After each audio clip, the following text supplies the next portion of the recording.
కొత్త ఈఓ వచ్చిన సందర్భంగా ఈఓ గారు మంచి నిర్ణయం తీసుకురు. తిరుపతిలో ఉన్నట్టుగా మన యాదగిరిగుట్ట కూడా తిరుపతి దేవస్థానం టైప్గా చేయడం బాగా సంతోషకరంగా ఉంది.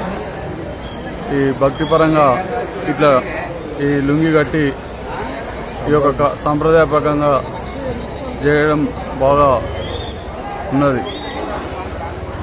చెప్పండి. సాంప్రదాయ దుస్తులు ధరించడం చాలా బాగుంటుంది, ఆధ్యాత్మికంగా ఉంటుంది. ప్రతి ఒక్కరు కూడా సాంప్రదాయ దుస్తుల్లో వచ్చి స్వామివారి దర్శనం చేసుకోవాలంటే కూడా బాగుంటుందని కోరుకుంటున్నాం.